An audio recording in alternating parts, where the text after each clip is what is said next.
नमस्कार साथियों। आज का हमारा वीडियो एसएससी एमटीएस और एसएससी सीएचएसएल के लिए है। हम इस वीडियो में रीजनिंग के प्रश्न को लेकर के आए हैं। सभी प्रश्न प्रीवियस ईयर के हैं।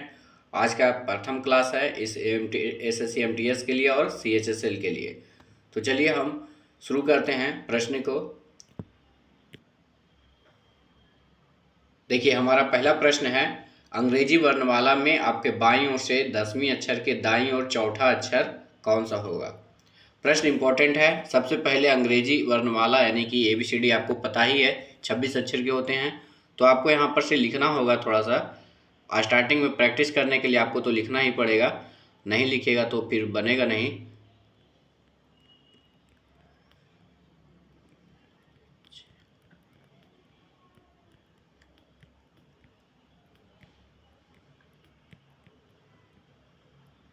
देखिए, क्यू तक ही लिख लेता हूँ अभी देखिए क्या है, आपके बाईं ओर से 10वां अक्षर बोला है तो बाएं तरफ से आप चलिए। प्रोसेस से बता रहा हूँ और फिर डायरेक्ट भी आप बना सकते हैं, उसमें कोई डाउट नहीं है, लेकिन पहले प्रोसेस से आपको बता रहा हूँ। देखिए, तो आपका 10वां अक्षर, तो 10वां अक्षर जे हो जाता है, आपको तो पता ही है। उसके बाद यहाँ से बोला गया है ना दाईं ओर, तो जो हाँ आपका दाएं हाथ होता है उधर ही बढ़ना है, उधर ही चौथा अक्षर देख लेना है। 1 2 3 4। देखिए आपका कौन सा अक्षर आ गया है, एन आ गया है, तो यानी कि एन ऑप्शन आपका राइट हो जाएगा, ऑप्शन डी। डी इस प्रश्न का राइट आंसर हो जाएगा, एन।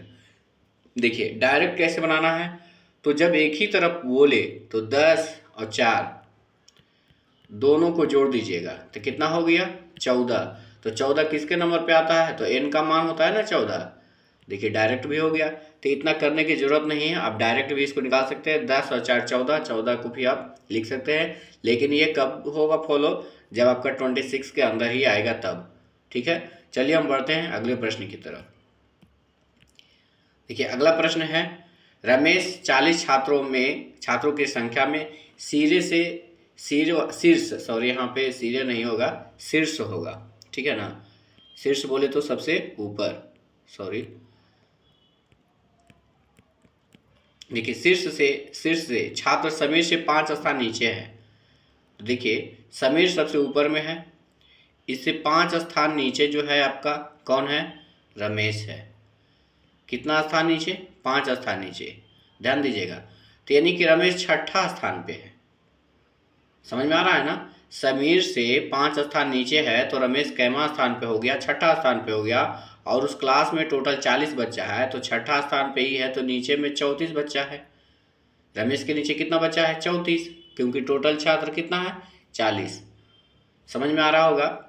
देखिए समझने के यहाँ पे, अब यहाँ पे 34 हो गया, तो पूछा है कि नीचे से रमेश का स्थान कितना है, तो नीचे रमेश के नीचे 34 है और खुद एक रमेश है, तो यानी एक यहाँ पे, तो 34 है 35, यानी कि 35वां स्थान हो जाएगा रमेश का। नीचे से रमेश का स्थान नीचे से कैमा हो जाएगा, 35वां हो जाएगा। ऑप्शन देखिए ए आपका राइट आंसर है।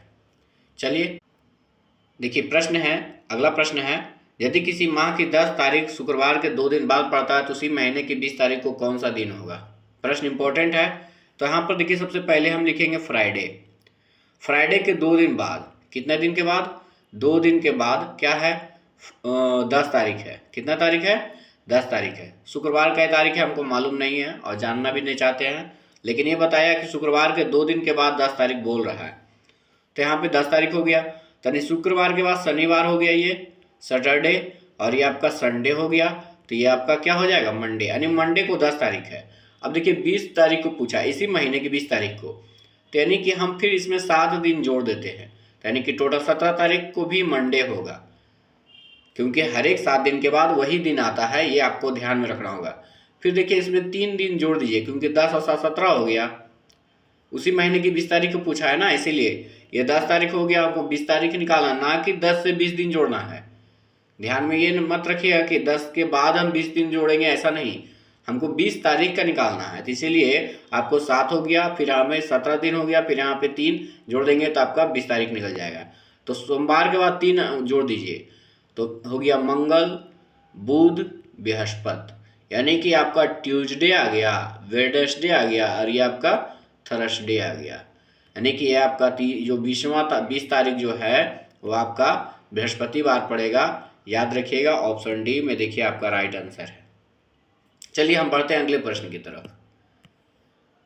देखिए अगला प्रश्न है, यदि बीते कल से पहला दिन बुधवार था तो रविवार कब होगा। ये भी कैलेंडर से प्रश्न है, बहुत ही इजी है, लेकिन एग्जाम में हमेशा पूछा गया है। यदि बीते कल से पहला दिन बुधवार था, देखिए आज हम मान लेते हैं टी, आज कौन सा दिन है मालूम नहीं, लेकिन आज है, और उसके बाद बोला कि ये कल बीत गया है, ये आने वाला कल है। टी यानी टुडे के जो ये लिखा गया है वो आने वाला कल है, जो इधर लिखे हम वो बीता हुआ कल है। तो बीता हुआ कल से पहला दिन, ये बीता हुआ कल से देखिए पहला दिन जो बोला है ये वेडनेसडे बता रहा है। तो देखिए ये वेडनेसडे है, तो ये आपका थर्सडे, थर्सडे बोले तो बृहस्पतिवार हो गया यानी गुरुवार, और ये फ्राइडे हो गया। तो यानी आज जो निकल कर आया है फ्राइडे है, समझ रहे हैं ना। ये जो टी हम बताए हैं टुडे लिखे हैं ये आपका फ्राइडे है आज। और तो रविवार कब होगा, तो ये देखिए अगला सैटरडे हो जाएगा, फिर एक ठो अगला दिन जो हो जाएगा वो संडे हो जाएगा। तो देखिए आज से देखना है, आज से मतलब कि आने वाला कल, जो आने वाले कल के अगला दिन, देखिए आज ये आज है, आने वाला कल ये है सैटरडे, लेकिन उसके अगला दिन है संडे। यानी कि देखिए ऑप्शन सी में आपका राइट आंसर है, आने वाले कल से अगला दिन ही होगा आपका राइट आंसर। इस संडे आने वाले कल से अगला दिन, बिल्कुल इजी है। थोड़ा सा आप अच्छा से अस्थिर से आप इसको देखिए, आप ऐसे प्रश्नों को आसानी से डील कर लीजिएगा। चलिए बढ़ते हैं अगले प्रश्न की तरफ। और रीजनिंग प्रैक्टिस का है, आप जितना प्रैक्टिस कीजिएगा उतना याद रहेगा, ठीक है। आपको कोई भी टीचर पढ़ा देगा, बिना प्रैक्टिस के याद नहीं रहेगा। आप प्रैक्टिस कीजिएगा तभी रूल रेगुलेशन सभी आपको पता चलेगा, तब आप बना पाइएगा। देखिए अगला प्रश्न है, यदि वास्तविक समय 4:40 हो रहे हैं तो स्थिति में प्रतिबिंबित समय यानी प्रतिबिंब में समय क्या दिखेगा, यानी दर्पण में समय क्या दिखेगा। तो हम इसको बता चुके थे ना, जब भी ऐसा प्रश्न रहे तो 11:60 में आपको घटा देना है। कितना में घटा देना है, 11:60 में। बिल्कुल, जब भी प्रतिबिंबित समय पूछे, वास्तविक समय दिया रहे तो 11:60 में घटा देना। 0, 4 में 6 में से 4 गया तो 2, और 11 में से 4 गया तो 7, यानी 7:20 आएगा। लेकिन अगर यहाँ पे दे दे कि दर्पण घड़ी जो है क्षैतिज में हो स्थित, तो फिर उसका अलग प्रोसेस बन जाएगा, वो याद रखना होगा। देखिए वो क्वेश्चन आने पे हम बताएंगे। अभी आपका ऑप्शन बी राइट आंसर है, जब भी ऐसा प्रश्न रहे आपको 11:60 में घटा देना है। चलिए हम बढ़ते हैं अगले प्रश्न की तरफ। देखिए अगला प्रश्न है हमारा, यदि किसी कोड भाषा में ह्यूमिडिटी को UHIMIDTY लिखा जाता तो उसी कोड भाषा में, देखिए उसी कोड भाषा में पॉलिटिक्स को कैसे लिखेंगे। पहले ह्यूमिडिटी कैसे लिखा गया है ये थोड़ा आपको पकड़ना पड़ेगा यहाँ पे। तो देखिए HUMIDIT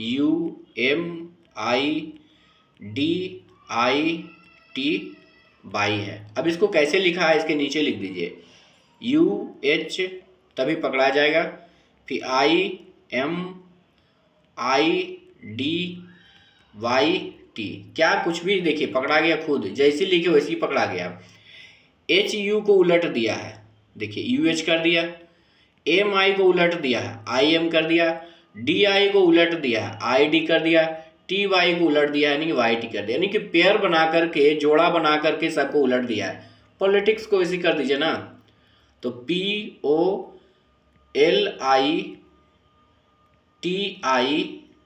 POLITICS, देखिए उलट दीजिए, तो O P कर दीजिए, फिर LI है तो L के जगह पे I डाल दीजिए और I के जगह पे L कर दीजिए, फिर I है और TI है तो T के जगह पे I कर दीजिए और I के जगह पे T कर दीजिए, फिर CS है तो S के जगह C के जगह पे S कर दीजिए और S के जगह पे C कर दीजिए, C के जगह पे S, S के जगह पे C, यानी OPILITSC, OPILITSC।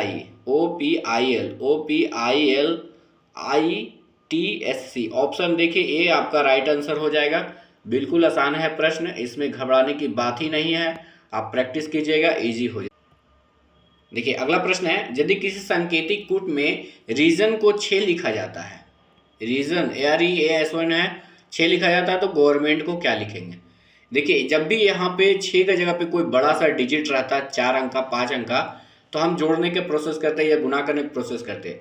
लेकिन जब देखिए कि एक लंबा सा शब्द है और सिंगल डिजिट है तो अक्षरों को गिन करके लिख दिया गया है। देखिए आर ई 2 2 4 और 2 2 6 अक्षर है इसमें, तो 6 लिखा है। गवर्नमेंट में देखिए कितना, जितना अक्षर है उतना आपका आंसर हो जाएगा। तो 2 2 4 2 6 2 8 2 10, आपका 10 राइट आंसर हो गया। जब भी ऐसा प्रश्न पकड़ा है आपको कुछ भी डरने की जरूरत नहीं है, सोचने की भी जरूरत नहीं है। जितना अच्छा रहता है उतना एक अंक लिखा गया है, ये जितना अच्छा है उतना लिख दिए हैं। तो ये समझ में आ जाना चाहिए आप लोग को। नहीं आए तो फिर हमसे ऐसे प्रश्नों को लेकर के आएंगे। चलिए बढ़ते हैं अगले प्रश्न की तरफ। यदि वायु को हरा और हरे को नीला और नीले को आकाश और आकाश को पीला कहा जाता है, पीले को जल और जल को गुलाबी कहा जाता है, तो आकाश का रंग क्या होगा? प्रश्न ऐसा पूछा जाता है। इसे बनाना बिल्कुल आसान है। लास्ट वाला सेंटेंस आपको ये रखना होगा, आकाश का रंग क्या है? तो आकाश का रंग नीला होता है। तो नीले को क्या कहा गया? देखिए वायु को हरा, हरे को नीला, हरा को नीला, देखिए नीले को आकाश कहा गया है, पकड़ा गया यहाँ पे। आकाश का रंग नीला होता है, लेकिन यहाँ पे नीले को जो कहा गया वही आपका राइट आंसर हो। तो नीले को देखिए क्या कह रहा है? आकाश कह रहा है, तो आकाश आपका राइट आंसर ऑप्शन डी हो जाएगा। ये बहुत ही आसान प्रश्न है, लेकिन लास्ट में जो वर्ड रहता है, सेंटेंस रहता है, उसको पकड़ना होगा। चलिए बढ़ते हैं अगले प्रश्न की तरफ। अगला प्रश्न है, एक घड़ी 9 बजे का समय दिखा रही है। यदि छोटी सुई पूर्व दिशा में है, बड़ी सुई किस दिशा में होगी? देखिए छोटी सुई पूर्व दिशा में है तो बड़ी सुई किस दिशा में? सबसे पहले एक तो घड़ी हम बना लेते हैं। चलिए पूरा राउंड नहीं बन रहा है। ऊपर में देखिए आपका 12 हो गया, नीचे में आपका 6 हो जाएगा, इधर आपका 3 हो जाएगा, इधर आपका 9 हो जाएगा। ठीक है। अब यहाँ पे कह रहा है कि 9 कैसे बजेगा? एक छोटी सुई 9 पे होगी और बड़ी सुई 12 पे होगी, तब करेक्ट आपका 9 बजेगा। लेकिन कह रहा है कि सुई जो है पूर्व दिशा में हो गया, ये वाला सुई इधर जो था ये घूम करके इधर आ गया। चलिए एक और फिगर हम बना लेते हैं।